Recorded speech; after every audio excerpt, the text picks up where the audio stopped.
Hello, everyone, and welcome to the Unscripted show reboot. And we're back, We're rebranded, back. and we're back with Amy Kruzek and myself. And We're back. We're yes, back. we're back. We're back. All right, Amy, let's start talking. First of Yeah. all, we've been away for a while, and we want to talk about what's happening and what's not happening. Um, we want to talk about what happened since the last time we were on air. Tell me. What happened since the last time? When was the last show? I think it was 2023? no, it wasn't 2023. It was somewhere in 2024. And since then, we've had a US election, Oh, and a yeah. lot of things have gone sideways, and they continue to go sideways. We want to talk about all of that. We want to tell you what's happening in the world of spirituality, the world of wellness and health. And we want to make sure that you guys are up to date on current events because we know a lot of Yeah. listeners do not care about the news anymore. They Everything don't. is stress. So we're going to make it as lighthearted as we possibly can. Yeah. Okay. Let's bring the fun. Let's bring the pop culture. I got my TikTok that's trending. I mean, we got to know about TikTok trends. And I exonerate myself by telling you that the background to this show was chosen by Amy and not by myself. Okay, let's get right into it. Ready? Guys, if you are in the US right now, there's been an election and Donald Trump is president, and you have the nation more divided than ever. And the only thing I have to say to that is, why are you all still divided about stuff? Honestly speaking, you got people on one side of the fence, on the other side. Either you're left or you're right. Either you're straight Up or or you're down? LGBTQ. Either you're black or you're white, and so on. And really and truly, it's just a bunch of nonsense at the end of the day, right? Yeah. It really is. It really is a bunch of nonsense. Either you're rich or you're poor, or whatever the case may be. And at the end of the day, everybody is just upset and in a vice grip of stress, and nobody trusts each other. And you got to ask yourself, is this by design, Amy? Is it by design? Somewhat. Because I turn it off. I don't pay attention to it. I'm sorry. You probably know more than me in this area, but I try. I see my little flash of news come through and I read the headline. I'm like, okay, the Pope died. Oh, what about the Pope? I did look something up about that. Who's in line? Who's in line? Yeah, And the do we Pope died. care? Look, Do honestly, we care? No. I cared once upon a time, but the things that people care about, let's talk about it for a moment. Guys, you remember when that thing happened in 2020 that you know what, where this is unscripted. The COVID thing the happened in COVID. 2020. Yeah, All I right. do. We're not going to be talking tongue in cheek on this podcast. We never were at the beginning. We're going to just let it rip as it comes off the top of our lips. You remember when that COVID thing happened and then everybody was divided into the unvaxxed and the vaxxed? And Yes. like, why do y'all care so much about stuff? You got to ask yourself those questions. I think that it's a human thing. I Oh, think yeah. that human beings will always find something to fight about, whether it's because you're not taking a jab and I'm taking the jab, whether it is because you're white and I'm black, or whether it's because you're like left on the political spectrum or right on the political spectrum. People will find something to fight about. And I think it's because they don't have enough joy and happiness in their life. Yes. Because if they did, they would not be doing nonsense with themselves, like fighting with people online over stuff. And as I say this, I'm sure somebody's going to leave some sort of comment underneath the post saying, you don't know because you're not into this thing and whatever, whatever. And we don't Yeah. care. We don't care. Yeah. I think, I think people get, oh, sorry, I was going to say something off color, but I think Just people get off on fighting. Like people actually start fights. Do you know that? Do you see that? yes, there's a poison that has permeated social media where people, it doesn't matter. Like there was a little 12-year-old girl on a post that was put on Facebook, and she's boxing. And some grown ass adult is going to put something under the comments saying, like, oh, we should totally, she would totally get creamed in a fight. I'm like, she's 12 years old. Yeah. Give her props for actually getting into a Yeah. boxing ring. Exactly. right? and stop the negativity, the flood of negativity. Why do trolls exist? I think there's a jealousy there. Well, Somewhat. there's a jealousy. So let me ask you a question. If you were the legislator of the whole world, what are the laws that you would put into place right now? Ah! And you guys in the audience, you can think about that. If you were legislating the whole world, let me tell you what laws I would put in. Let me start this off. I would ban trolls off of social media, which means that there would be no anonymity on the internet. So if you said something, everybody would know who you are. Yeah. Exactly. So you couldn't hide behind some stupid XLR 24 XYZ name, right? Yes. Everybody knew who you were, your location, and whatever. I would legislate that so that if Wait, you live, stop. Wait, listen. Stop well, there because there's do you ever watch that show Black Mirror? yes, There is a show, there is an actual episode in there that happens. yes, everybody knows who everybody is. So if you make stupid comments online to people and you're political or you're racist or whatever the case may be, everybody knows who you are. I would absolutely Yeah. put that in place. All right. Yes. What are the other laws that I would put in place off the top of What the? about no social media? You have to meet with people in a park again. Well, Well, yes, you could put that in place, but I think that a lot of people would just be not anonymous anymore. They would just be yeah. upfront and personal. All How right, about so that people knew. incentives? Incentives. Are people incentivized anymore? Not in, Incentivized to do what? I don't know.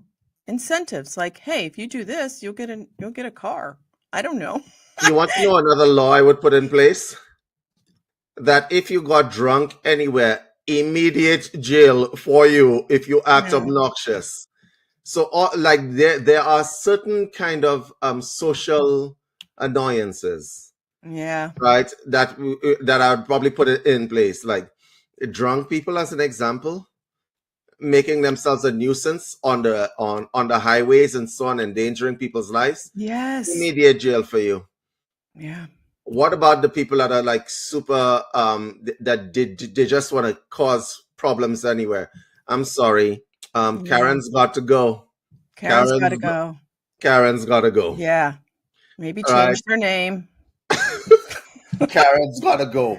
So there would be special legislation for Karen type people, whether it be male or female. I believe the males have a special names and so on.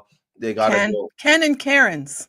Yes, they are a special kind of social annoyances. I would absolutely do that. Now, you might say, well, David, that's not cool because, people have different problems. And the response I'm going to say to you guys is, let's say that you have a problem, all right? You have something going on in your life. Why do you make it other people's problem in society?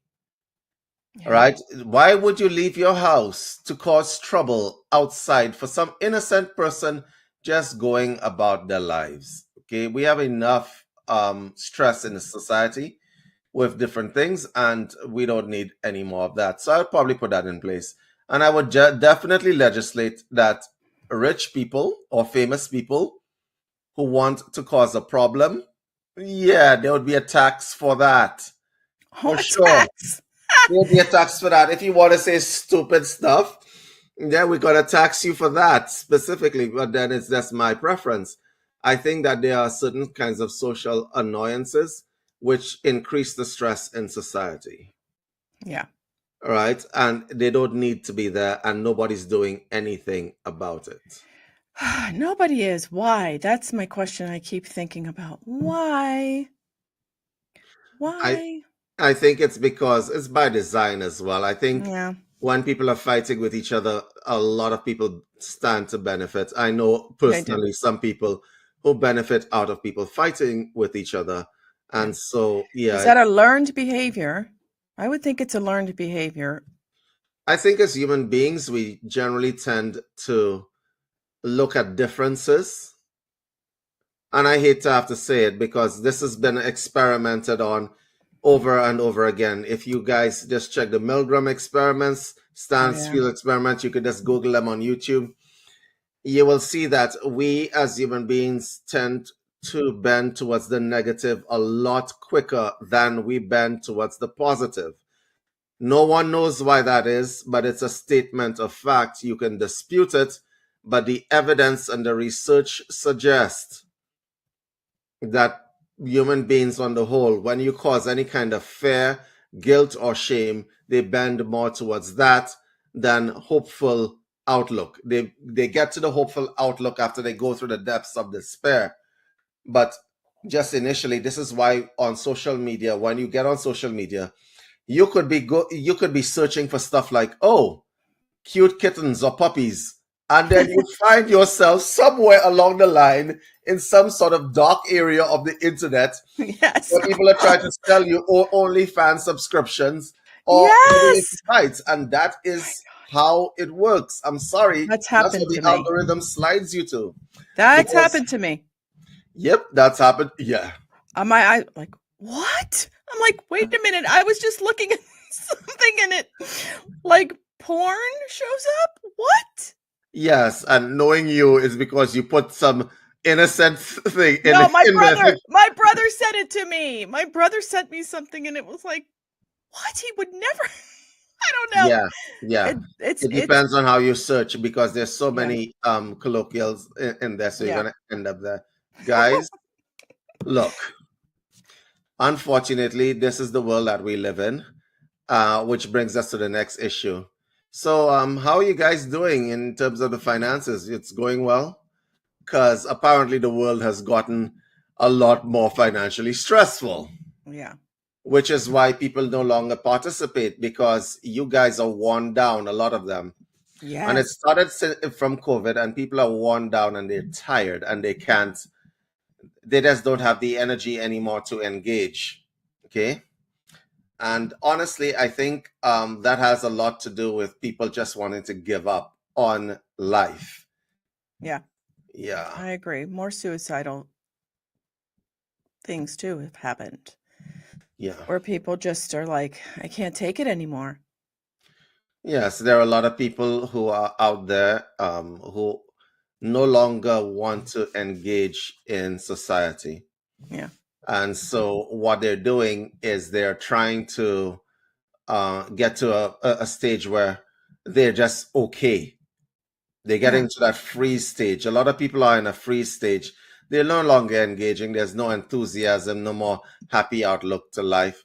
They Well, just get into this stress state. well, wait a minute. They are engaging in social media. They are engaging on TikTok, Instagram. They are engaging, but they're not balancing it out, Hmm. you know? So, where's the balance in that? Because those things, when you scroll, those things can bring you down. They put you in like a trance. Yes, because nothing good is happening on social media, No, unfortunately. no. Because I think a lot of people are just watching the news and watching to see what's going to affect them and so on, and they're in a state of hypervigilance, right? They're wondering like when the next shoe is going to drop, right, and how it will affect them. So maybe that's why they go out and want to fight with. That's what I mean. I think it's a behavior learned Mm, from the I see. TV because they're seeing all this happening and they have all the energy built up in them and they don't know what to do with it. And so they go to Walmart and then yell at the greeter or something. Correct. I It think just, yeah, welcome to Walmart. Bah. a few, right? Yeah, welcome. And then they get, but then it just passes down. That's not very kind, first of all, to do that. Be aware of No, that. it isn't. It isn't very kind, but I think a lot of people are in a tense state. And let's talk about the spiritual community. Not a lot going on there at all. No. You want to know why there's not a lot going on there? Because the spiritual people have realized that all the incense burning and so on did not help Yeah. their situation. A lot of them are in a state of freeze, Yeah. wondering what's happening, right? And a lot of them realize that some of their dreams and aspirations are not coming true, and a lot of them have given up. And if you are in this category and you're watching this broadcast, that would be your sign to get up and do Yeah. things again. Yeah. Live. Yeah. Yeah. Live to the best of your ability, right? Correct. Yeah. So the spiritual community, I mean, there's so much that can be into that because money situation. Correct. They don't have money to buy, whatever somebody may be selling, or, to help them. Um, And it's it also that a lot of politics has permeated the spiritual community. Oh, I And didn't know it, this. it didn't it didn't matter. We were telling them for years, there's no right and left, right? Mm. Just stay in the center and stay neutral. But people on both sides are telling them that if you're silent, you're on the other side. And so on. Oh, And it's a lot of nonsense has gone on that is, and so on. And use yeah. sometimes it's better to just be silent and watch the world I know. burn because it's been burning for a while. It has been burning. Yeah, people like to do that with your mind, play jujitsu with your mind, right? Well, you're silent, so then you must agree with that Yes. side. Yeah, the tacit consent nonsense. It's Yeah, a bunch of nonsense. Guys, if you are in that category and you're feeling that somebody's putting pressure on you and so on, eject that person, just like that ejector seat in that show, The Knight Rider. You know, that oh, little yeah, seat that they press and people flow out to the roof. yeah, Yeah, just eject people from your lives because toxicity is running rampant in yeah. society and you don't need to actually participate in it. You can just ignore it. You can. All right. Or guess what? Why don't you just do what you love to do for its own sake, Correct. not for the outside validation of people? Correct.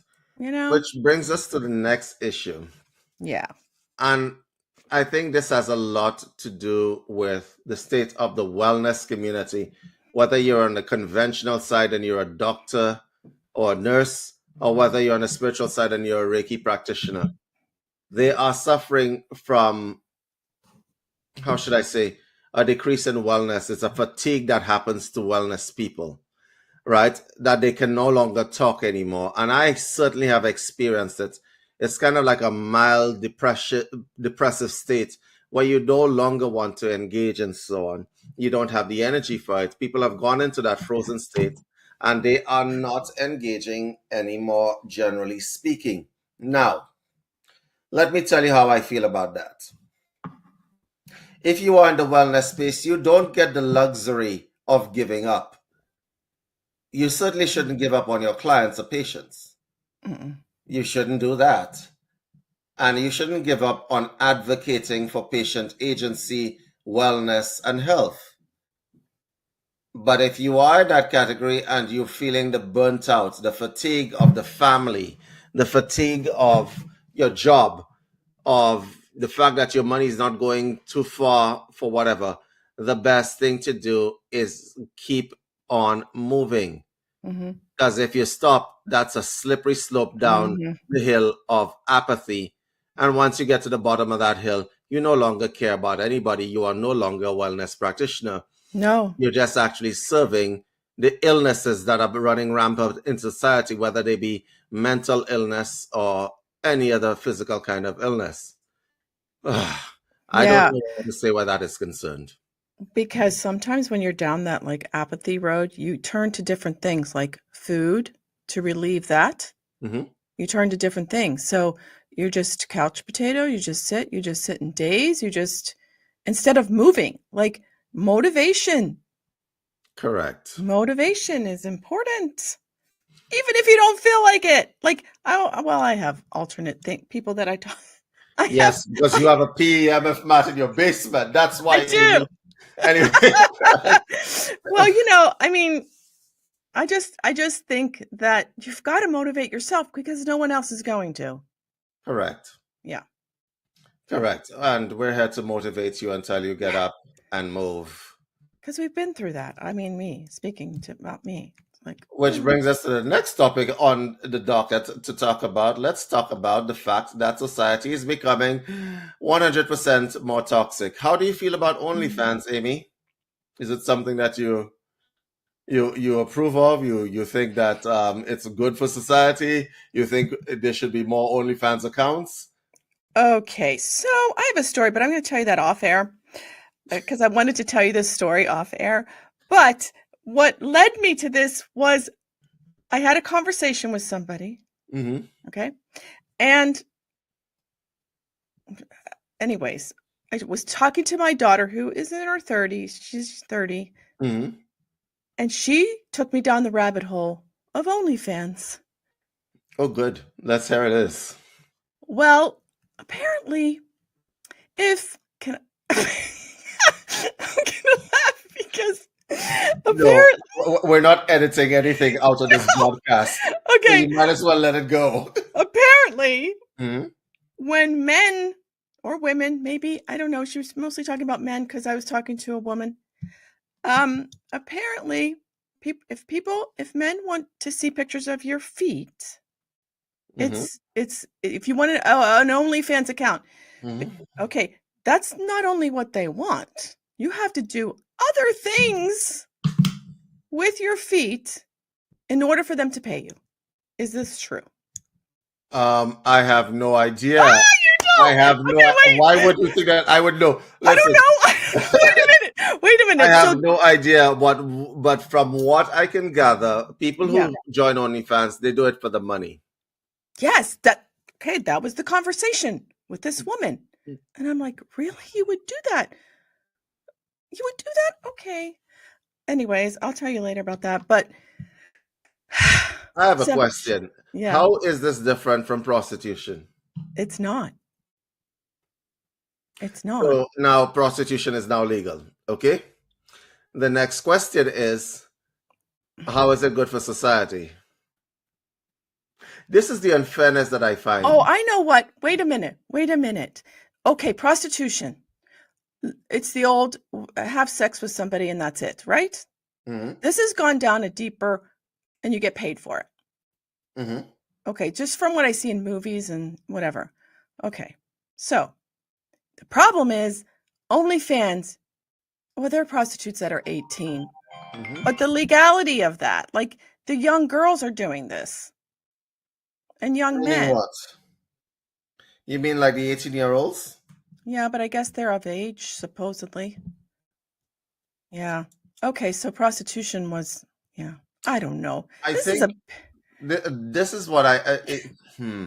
uh, I'm told where this is concerned because it's given a lot of women who couldn't get jobs yeah. a means of income. However, the means of income they're making is like millions and millions of dollars. Some people are making millions of dollars doing 4 OnlyFans. million. 4 million this one. So my question is, do you put them in a regular tax bracket? No. You put them in the regular tax bracket? My question is, do you put them in a regular tax bracket? Because for sure, I'm going to ask you a question. There was a lady who was online who had sex with 100 men in a day as Yeah. a record, and there Yep. was another lady who did 1,000 men in a year or something Yep. like that. Yep. And people they do it for the notoriety and they do it for the money. My question, and just from an energetic perspective, is this good for society in your opinion? No, not in my opinion. Okay, because the argument that people have is that it's good for society because it encourages women to be more open and how should I say, take control of their sexuality. How's that? I don't even understand. Explain. What do you mean take control of their sexuality? What? Because for years, I women's sexuality, I'm going to be devil's advocate for I a lot of these know. discussions. For years, women's agency in terms of sexuality has been suppressed by men and stuff like that. And that's a nonsense argument, That actually. But is a anyway, not that's nonsense. all right. You have a buzzer? And so now, no, we do have a buzzer actually, Can but I eject you? I'm not going to enable it. So because you'll be buzzing me all the time. No, but the thing about it, I guess I am a bit torn where this is concerned because Maybe because you don't have a daughter? no, I don't have a daughter, but I think a lot of people tend to think in terms of Right. of Some parents would be proud of that. There's some mothers that help their daughters, actually. Yeah, take that. Take that back. I guess call me old-fashioned. That's okay. I don't care. Call me old-fashioned, yeah, but my attitude where this is concerned is that it's probably not so great for society it tends to, especially when it comes to women and so on, I'm not quite sure how it elevates them. I think it also promotes um, men's attitude that as long as you have money, the woman is your slave, and it poisons the minds of E men. exactly. So how are women taking control? I don't don't understand that. It's Take just an control. argument that is being made. A lot of these arguments are nonsense arguments when you break them down to Yeah. their um their core beliefs. And here's the other thing that I want to say about society. There are a lot of people making arguments on TikTok, on Instagram, or whatever else.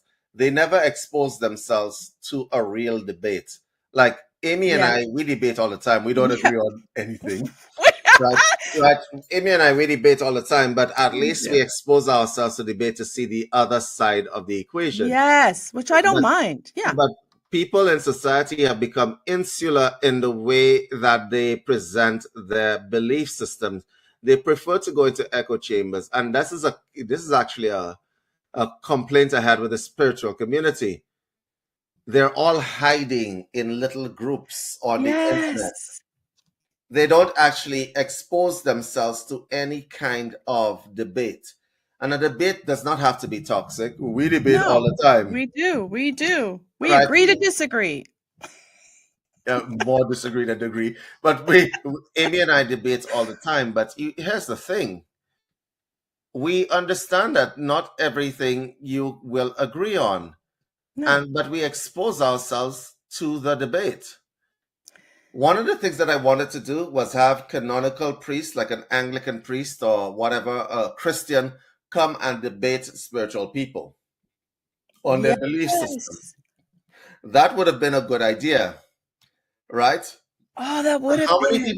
How many people would stand up and actually debate somebody who has a different viewpoint than them without all the shouting over each other and all the ad hominem attacks and so on? We can't have discussions anymore. That's a real problem in society right now. Yeah. People can't have discussions anymore, lighthearted discussions.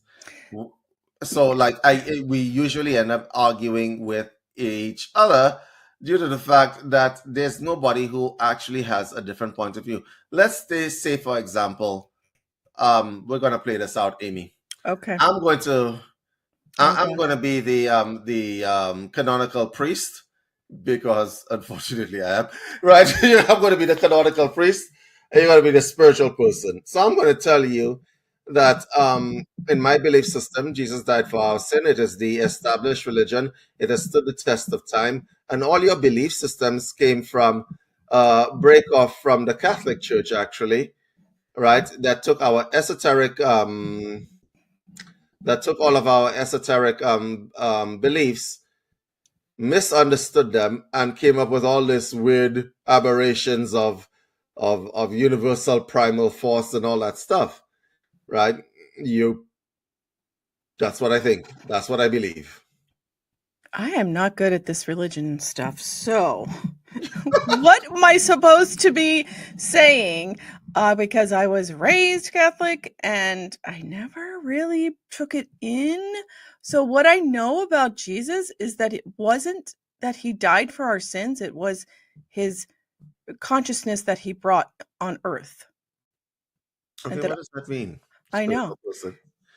I know. See, I knew you were going to do that. I knew you were going to do that. That's My all. point.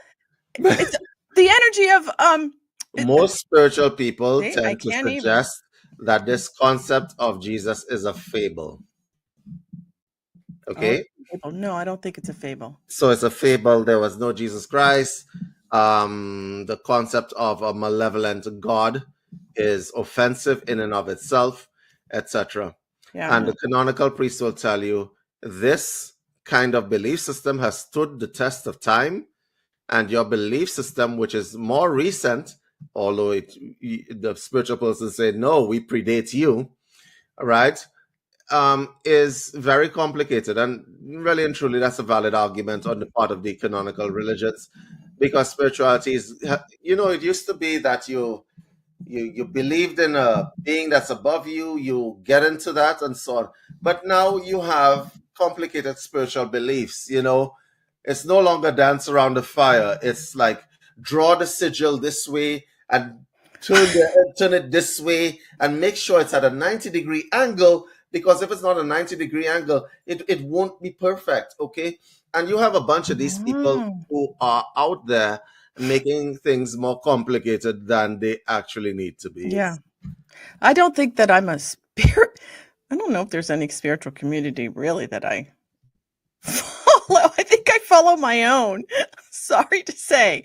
Best That's the best thing to do. Yeah, because I can't see, I couldn't even come up with words. I just know the feeling of it, you know, the energy of it. Like, and it's hard. It shouldn't be hard for me, but that I might have to work on a little bit, process that. Yeah, I think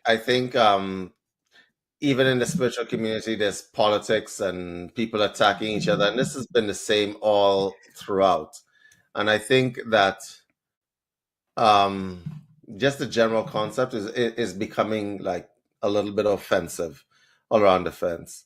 Okay, so I think that there's the wellness community is not much better, Yeah, right? yeah, The yeah. wellness community is not much better. They have ideas about what wellness means, and we can't even agree on that.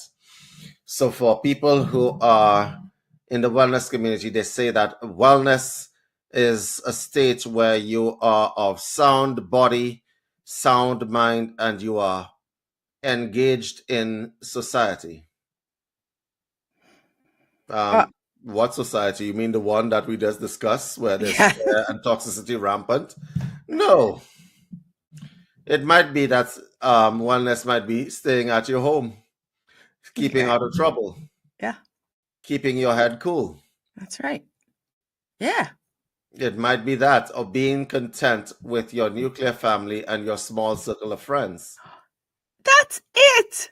Stay home, homies. Yeah, but the fact of the matter is that the majority of people out there in the wellness community seem to think that true wellness is when you are in a community of varied people, right? And I'm like, you Well, know, you can be in that community. Let's say you can in the wellness community. Are you saying the practitioner parts of it, like the massage, the Reiki, or yes, the wellness community or the health, the the people health, whether they're conventional oh, or yeah. Okay. on the complementary side. Okay. Okay. Well, there's a difference there in a way, sorry, but doctors are different than, say, massage therapist. They have different they go to work doing different things. Hmm. Do you see? Yes. Okay, because the massage therapist can make up her hours and have her appointments the way she wants or he wants to have them. If the Doc if the doctor's in private practice, they can do so. That's true. Yeah, well, takes a Yeah, while. yeah, but I think the difference lies in the way they approach patients and clients. Oh, yeah. That's true. So we say that the conventional side, the doctors and so on, are evidence based. Yeah. And we say that the complementary side are more along the lines of, and that's actually kind of like insultive to call somebody's practice complementary. Okay. Yeah. Yeah. All right. Because it's needed. It's And neat. Yeah. it is needed, because if all the complementary practitioners stopped practicing, we're talking about the massage therapists, the chiropractors, the the Mhm. people, the burden on the healthcare system, it would collapse within 6 months. Yes. Even if all those are placebos for people, right? Yeah, it would the regular traditional Yeah. medical system, it would collapse within 6 months. The burden would be insurmountable. Yeah. But then what would happen is that the pharmacists and the people who are in big pharma would try to capitalize off of that and drug up the entire population. And some people are being kept out of the medication cycle by the practitioners that these people tend to criticize. Hmm. Okay? Because if you let's say your massage therapist is the one that's handling your stress, or your local counselor is the one that's handling your stress. Can you imagine if that person was taken away? Yeah, no. I'm going to tell you a movement that's happening in Canada right now. Our federal government is trying to trying to regulate supplements. Oh, yes. Yes. They're trying to regulate supplements. That would be vitamins, in case you guys didn't know. That would be stuff like creatine, vitamins, and the such like minerals. How do you regulate something like that? Uh, And well, the excuse has always been, actually, Amy, I want to spend a section of this talking about the increasingly mandatory part of how people are being hemmed into a corner. yeah. On top of all the stress that is in society right now, and we're going to get to the part where we talk about the good parts of society. But right now, let's just deal with the stuff that's the elephants in the room. Hmm. People are being hemmed into corners financially, in terms of social media and otherwise.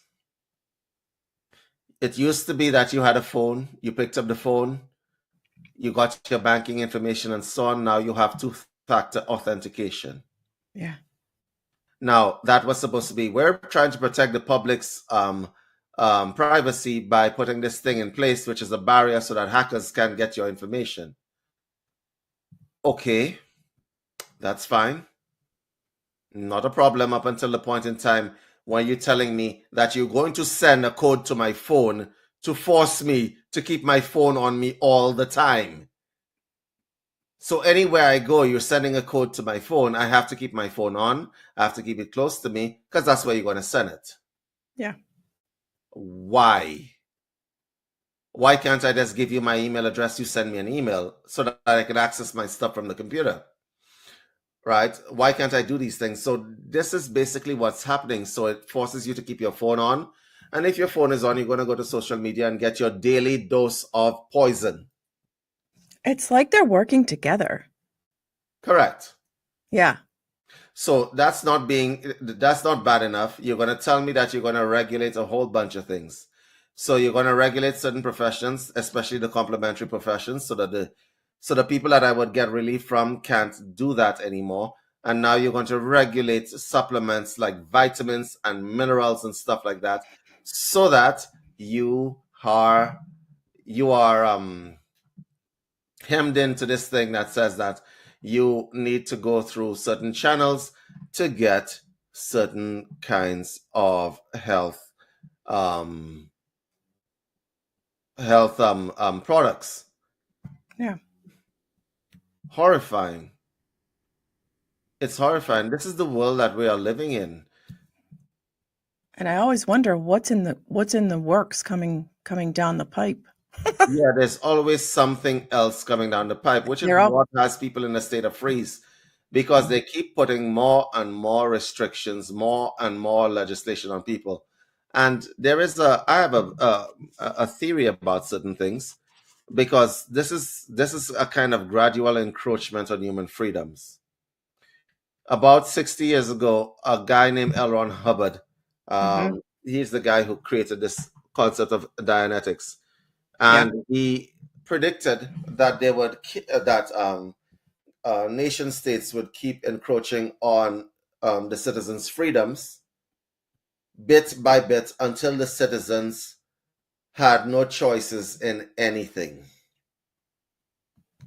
Okay, which is why I say to people, if you are not doing it right now, get yourself a little plant pot and start planting your own vegetables and so on, because you're not going to have a lot of choices in anything. You mean to tell me that the world has a population problem, and what happens is that you create genetically modified food, then you find out that it actually is harming the population, but you can't stop it. Yeah. Ooh. So you keep pumping genetically modified food, but don't worry, When you get sick, we got pills for that. So we're going to pass you over to the pharmacy to get pharmacological drugs to make you better, but they would have side effects. But don't worry, we got you covered with more pills. Okay, this is getting a little too heavy today. We need to stop right now because Yes, woo!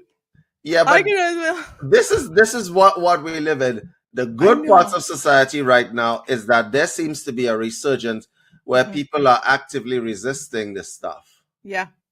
I see more people planting gardens and so on.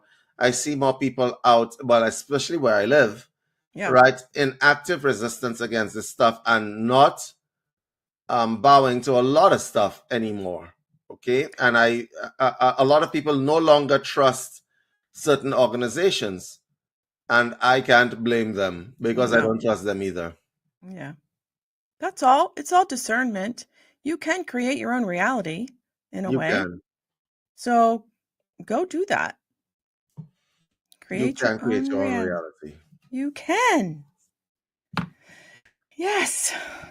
Speaking about creating your own reality, Yeah. for those of We you who created ours.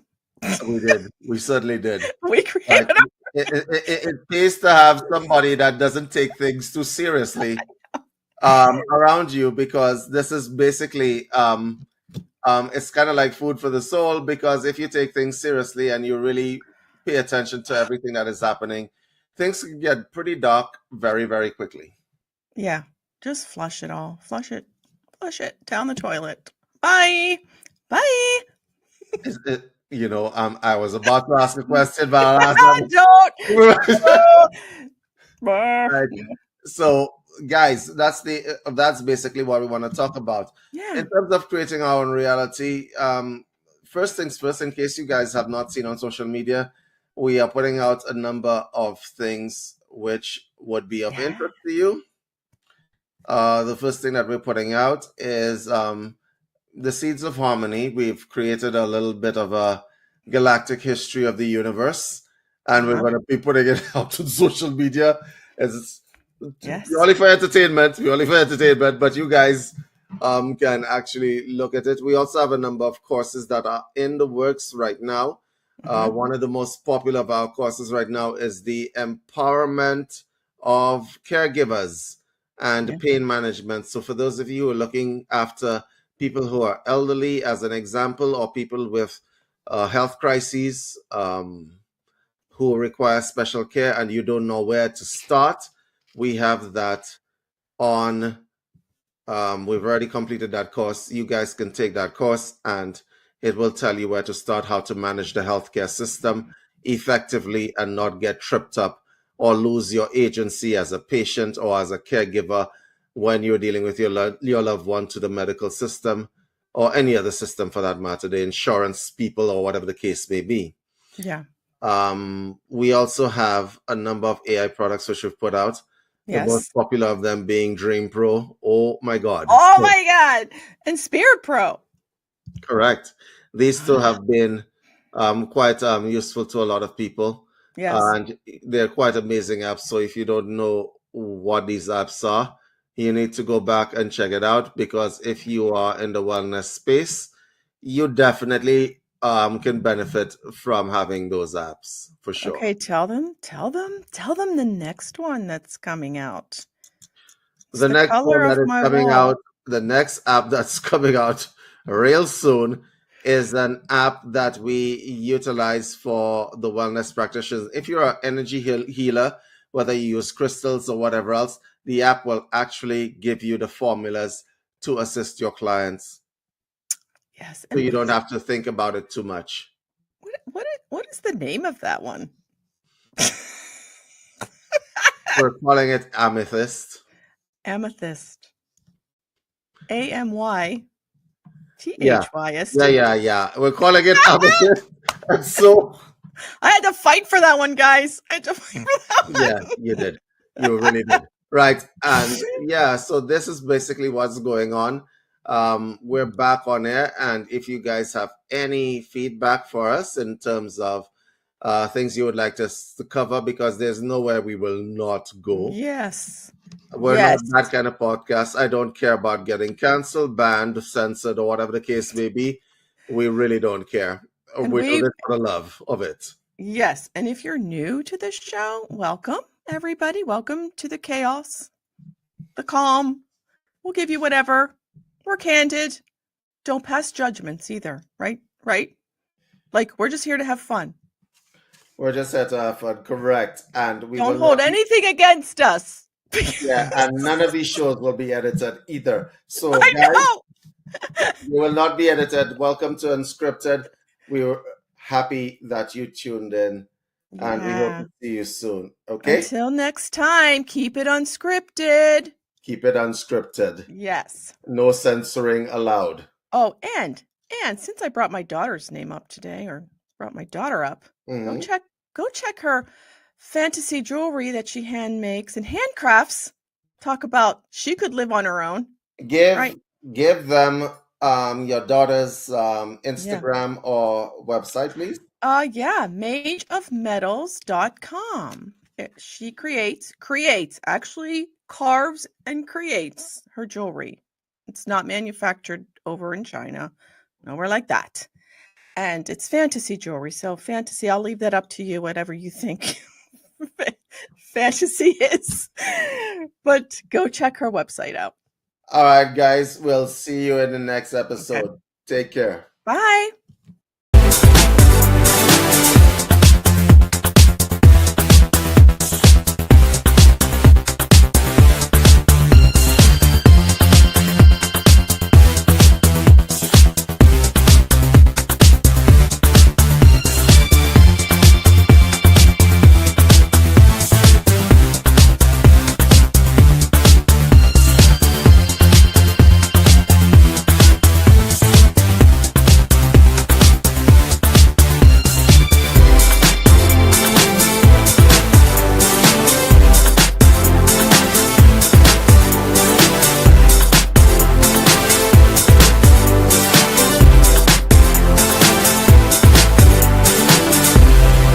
Seeds of Harmony, The Birth of Earth from Cosmic Strife. Chapter 1, Celestia's Ethereal Dawn. In the luminous reaches of Celestia, where light mingles with whispers of cosmic eternity, a majestic scene unfolds. The Galactic Council, a congregation of ancient beings, has gathered in a crystalline chamber suspended between stardust and time. This sacred hall, fashioned by energies older than the known galaxy, reverberates with a silent melody that only the pure of heart can sense. Here, representatives of the Arcturians, Draconians, Pleiadians, and Greys have come together to deliberate the path that will shape the destiny of countless worlds. Under a vault of shimmering nebulae and radiant cosmic streams, the council members take their seats. The Arcturians, with their softly glowing eyes and fluid gestures, speak in musical tones that echo across the hall. The Pleiadians, luminous and graceful, share ancient parables of unity. The Greys, with faces marked by wisdom and subtle empathy, observe each nuance. At the center of this gathering stand the Draconians, beings whose imposing presence is matched only by the intensity in their eyes. Their scales reflect a spectrum of ember and shadow as they shift in anticipation, hinting at ambitions that defy the peace of Celestia. As the council convenes, conversations begin with harmonious greetings and subtle expressions of hope. The chamber, carved from crystalline formations, amplifies every word and gesture. Members recount the storied past of the cosmos, tales of birth, struggle, and eventual unity after cosmic strife. Legends of the Ascended Masters, those mystics who transcended mortal bounds to maintain equilibrium, are recited in hushed, reverent tones. It is in these early moments that the seeds of both hope and latent discord are sown, for not every soul in Celestia cherishes the same vision. An abrupt shift in tone sweeps over the chamber as the Draconians rise.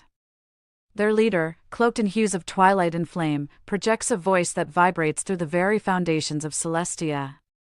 With stern cadence and unyielding resolve, he unveils a plan that has long been hidden, a desire for dominion over the cosmic order. His words, like shards of obsidian, cut through the collective calm of the council. He speaks of territories yet unclaimed, of cosmic energies ripe for harnessing, and of a future ruled by strength and conquest rather than empathy and unity. This revelation jolts the assembly into a state of disquiet. The Arcturians exchange glances of sorrow and disbelief, their once melodious tones now tinged with apprehension. The Pleiadians tighten their graceful poses, their eyes reflecting the weight of ancient memories and the fragility of their hopes. The Greys offer subdued murmurs of concern, their reserved demeanors betray an inner battle between loyalty to old alliances and the instinct to preserve balance. The utopian dream of a unified galaxy is suddenly clouded by the specter of tyranny, tensions and the stirring of ancient fears. In the wake of the Draconians' declaration, the chamber becomes a microcosm of conflict. Heated debates ensue, interspersed with lengthy silences where the only sound is the soft hum of cosmic energy circulating through Celestia.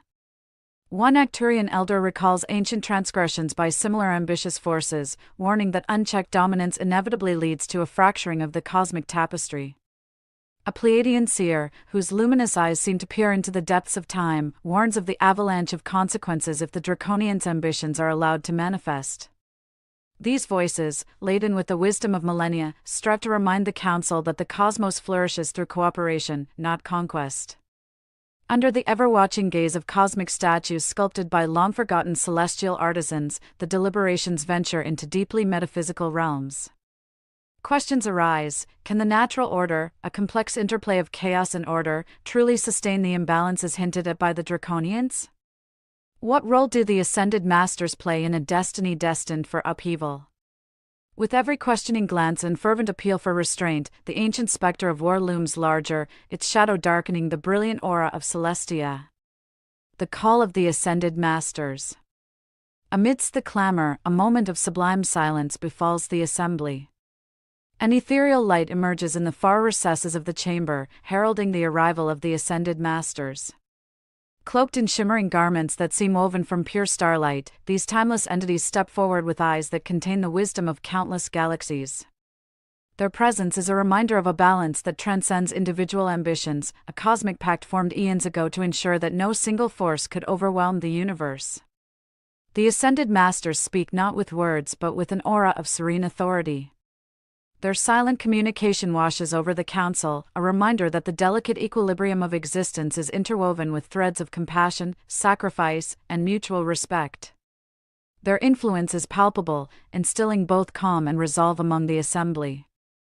In the delicate interplay of light and shadow, the Council members are compelled to reassess their stances, to weigh ambition against the eternal call for unity. A clash of ideals and foresight.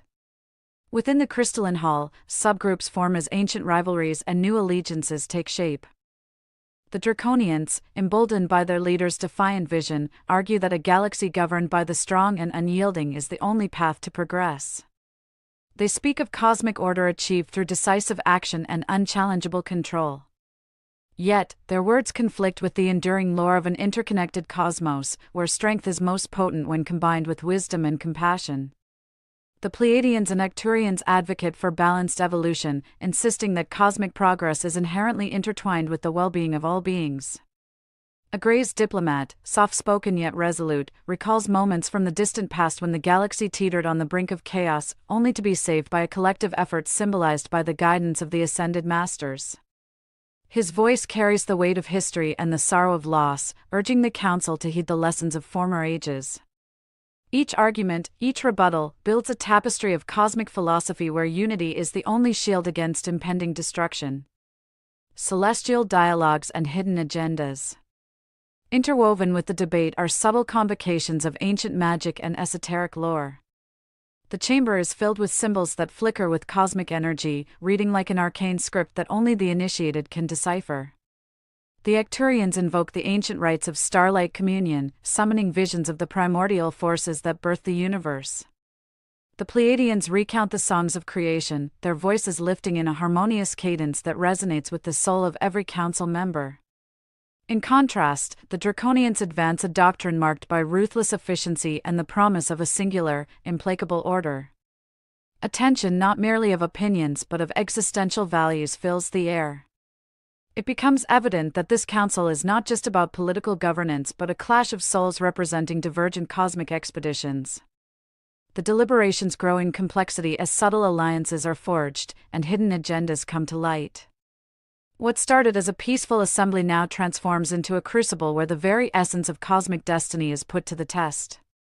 The quiet murmur of dissent is countered by unwavering declarations of unity, leading to an atmosphere thick with anticipation and an undercurrent of impending change. Storms of prophecy and the shadow of conflict. As the debate intensifies, the hall seems to tremble with the echo of ancient prophecies. The ascended masters, standing as eternal witnesses, remind the council that every action has its ripple in the fabric of spacetime. Their silent gaze pierces through the veneer of political posturing and reaches into the heart of every being present. The prophecy of cosmic strife, long buried in the annals of celestial memory, resurfaces in whispered tones. It warns that if the ambitions of a single faction go unchecked, the scales of cosmic balance will tip, ushering in an era of relentless conflict and sorrow. During this pivotal moment, even the most stoic of delegates cannot hide their inner turmoil. The weight of destiny, of both potential glory and unspeakable ruin, hangs heavy in the charged air. Every word spoken and every gesture made is fraught with the possibility of altering the course of history. Memories of ancient battles, of civilizations that rose and fell under the strain of cosmic discord, flash through the minds of the council members as they weigh the consequences of the Draconian's declarations. Seeds of turmoil and the glimmer of hope. In the heart of this divine assembly, a subtle yet profound transformation begins. Amidst the rising tension and passionate appeals, there emerges a sense of collective responsibility. The Arcturians advocate for a cosmic covenant, a binding, unspoken agreement to protect the sanctity of the galaxy. The Pleiadians offer visions of a future where differences are celebrated rather than suppressed, urging all to see the beauty in diversity.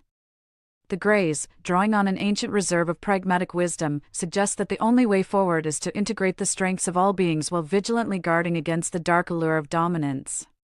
The Draconians, however, remain unmoved, their eyes fixed on a distant horizon where they envision a civilization forged in fire and might. Their rhetoric, though compelling to some, creates a fissure that threatens the very foundation of the Council's unity. In defiance, some among the Draconians begin to question the efficacy of subtle persuasion, advocating instead for a swift and decisive reordering of the cosmic hierarchy. Mystical confluences and the weight of destiny. As hours stretch into what seems like an eternity, the Council finds itself at a crossroads. The Ascended Masters, having communicated their silent wisdom, now take a more active role. They move among the representatives like gentle breezes that encourage reflection and instill calm. Their presence seems to stitch together the disparate threads of debate, reminding everyone of the interconnected nature of all cosmic life. In hushed conversations that bubble up like secret streams of enlightenment, delegates exchange revelations and half-whispered hopes for a future where conflict gives way to growth. The crystalline walls of the council chamber begin to shift, displaying visions of forgotten epochs, a time when galaxies were young and the forces of light and dark danced in eternal balance. Amid these visions, delegates see the inevitable consequences of ignoring the wisdom embedded in the cosmic order. The beauty of these images is marred only by the stark reminder that every act of self-interest triggers a reaction that resonates through the echelons of time. A celestial debate of values. In this charged moment, the Council delves into a debate that transcends mere power politics. It becomes a philosophical confrontation over the values that underpin existence. Is power meant to be monopolized by a select few, or is the essence of life found in the shared brilliance of many? The Draconians assert that order demands a hierarchical system where the strong lead, while the collective majority must follow. In response, the Arcturians and Pleiadians, with voices filled with poetic intensity, argue for a tapestry of diverse energies, each contributing to the richness of the cosmic mosaic. Every argument is underscored by a deep awareness of the stakes involved. The conversation is not abstract, it is a matter of life and death for worlds yet unborn. The Council is not merely debating policy, but the very nature of existence itself. Bit by bit, ancient resentments are dredged up, and the inevitability of cosmic change is laid bare. Each faction, with its own history and aspirations, finds its convictions challenged by the complexity of a universe that defies easy categorization. Emerging fractures and a critical juncture. A palpable fracture begins to form within the council as ideology clashes with personal ambition. Delegates find themselves torn between centuries-old loyalties and the seductive call of a new cosmic order. The atmosphere, once filled with the harmonious echoes of shared existence, now vibrates with the tension of near collisions, both physical and metaphysical. In whispered side conversations, alliances are redrawn and personal doubts are exchanged like precious commodities in a trade of trust. Some among the draconians begin to see hints of hubris in their own arguments, questioning whether the pursuit of power might lead to unforeseen calamities. Others, however, cling to their vision with unwavering determination, convinced that only through strength can true evolution be realized. As the debate stretches on, time itself seems to slow, each moment heavy with the promise of either renewal or ruin. Rising above the discord. In the midst of this tumultuous dialogue, emerging voices call for mediation, a plea to remember that the Cosmic Council is built upon the very foundation of unity. Several delegates, drawing on their profound spiritual insights, remind their peers of the ancient covenant sealed by the Ascended Masters. They speak of the intrinsic value of diversity and the idea that even in the midst of conflict, a higher order of cooperation can prevail. Their eloquent expressions ignite sparks of reflection among even the most ardent proponents of domination.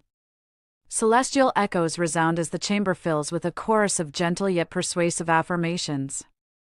The Council is witnessing not only a struggle for power but also the reclamation of a deeper truth, that every creature, every spark of consciousness, is an integral note in the grand symphony of the cosmos. The seeds of unity, though buried under layers of ambition and dissent, begin to sprout in the fertile soil of shared destiny. A moment of uncertain tranquility. Amid the clamor and fury of competing ideologies, a transient calm settles over the assembly. Delegates from all factions, compelled by the gravity of the moment, pause to reflect on the path that lies ahead. The Ascended Masters, with their inscrutable smiles, seem to signal that the decisions made in this chamber will resonate far beyond the walls of Celestia. It is a moment fraught with potential, a pause in the celestial narrative before the inevitable plunge into either light or darkness. Even as voices rise once more to push forward their distinct visions for the future, the mood in the chamber has unmistakably shifted. The old accords are being challenged and redefined. The Cosmic Council stands at a precipice, with the weighty knowledge that every word, every sentiment expressed, carries the power to shape fate across the infinite expanse of space. In this charged environment, the seeds of harmony and discord have been sown equally, each awaiting their moment to bloom or wither in the cosmic garden of destiny. Unresolved, the Council remains adrift in a state of unresolved tension. The luminous chamber of Celestia is now a living testament to the dual nature of existence, a blend of chaos and order, of ambition and unity. The stage is set for the cosmic conflict that looms on the horizon, and the fate of many galaxies depends on the delicate balance struck in this timeless moment. Are you ready to transform your health journey? Introducing NutriPro, the ultimate nutrition web app designed to revolutionize the way you eat and live. With personalized meal plans, NutriPro tailors every bite to your unique dietary needs and preferences. Whether you're aiming to lose weight, build muscle, or simply eat healthier, we've got you covered. Track your progress with our intuitive tools. Visualize your development and stay motivated by setting and achieving milestones. Access expert advice at your fingertips. Connect with nutritionists and dive into a wealth of knowledge to tackle your dietary challenges. Join our thriving community. Share your journey, participate in challenges, and find endless encouragement from fellow health enthusiasts. Ready to transform your nutrition planning? Join us for our exclusive webinar on January 26th and get started with NutriPro today.